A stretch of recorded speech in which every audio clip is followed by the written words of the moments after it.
नमस्कार, स्वागत है आपका। भारत चीन की हर चाल पर नजर रखने के लिए अब एक तीसरे देश की मदद ले रहा है। ये बहुत छोटा सा देश है, भारत का पड़ोसी देश है, नाम है फिलीपींस।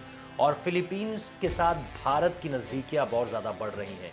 इसकी एक बड़ी वजह यह है कि समंदर में अब भारत चाहता है कि चीन को पूरी तरह से घेर लिया जाए और जो चीन की समंदर को लेकर अतिक्रमणकारी सोच है उस पर अंकुश लगा दिया जाए। ये कैसे होगा, इसको लेकर के भारत ने दो चार अहम कदम उठाए हैं। सबसे पहले मालाबार एक्सरसाइज, इसका पहला फेज 3 से 6 तारीख तक हुआ था और दूसरा फेज 17 से 20 तारीख तक होगा। वो अपने आप में अहम था क्योंकि मालाबार की जो पहली फेज की सारी तस्वीरें हमने देखी वो बंगाल की खाड़ी से सामने निकल कर आई। आमतौर पर हमेशा मालाबार जब से शुरू हुआ है अरब सागर में होता है। इस बार पहली बार ऐसा हो रहा है कि मालाबार एक्सरसाइज जो है वो बंगाल की खाड़ी में हुई और वहां से 4 देश मिलकर ये बताने का उन्होंने पूरा काम किया कि चीन अब इन अपराजित योद्धाओं के सामने टिक नहीं सकता है, क्योंकि उसमें अमेरिका का नाम है, भारत है, जापान है, ऑस्ट्रेलिया है, 4 विकसित देश और 4 ऐसे देश जिनकी नेवी सर्वशक्तिमान।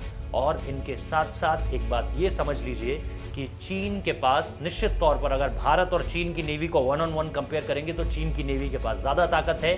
इस बात को मानने में कोई गुरेज नहीं, लेकिन भारत ने इसीलिए यह स्ट्रैटेजी अपनाई है कि मालाबार एक्सरसाइज में क्वाड देशों को मिलाया जाए, यानी एक तरह का चतुर्भुज तैयार किया जाए और चीन को जवाब दिया जाए। अब ये दूसरा जो संदेश है जिसमें हम बार बार इस बात का जिक्र कर रहे हैं कि किस तरह से भारत ने फिलीपींस को की तरफ एक कदम बढ़ाया है और फिलीपींस को एक ऐसा सिस्टम दिया है जिसे कहते हैं निगरानी रडार प्रणाली। यानी ये पूरा का पूरा एक वॉचडॉग की तरह काम करेगा कि चीन के जो जहाज हैं वो समंदर में किस तरफ क्या कर रहे हैं, मूवमेंट्स क्या हैं, क्योंकि साउथ चाइना सी का रास्ता उधर ही से होते हुए आगे निकलता है। साउथ चाइना सी वो हिस्सा जिसको लेकर के चीन ने कई जगह पर अवैध कब्जे कर रखे हैं और ऐसे में भारत ही नहीं बल्कि दुनिया ये चाहती है कि चीन अपने इलाकों पर रहे और अपने इलाकों से इतर जो उसकी अतिक्रमणकारी सोच है, चाहे वो ज़मीन का हिस्सा हो जो हमने LAC के पास देखा या फिर अब समंदर का हिस्सा हो, उनके इर्द गिर्द चीन ना भटके।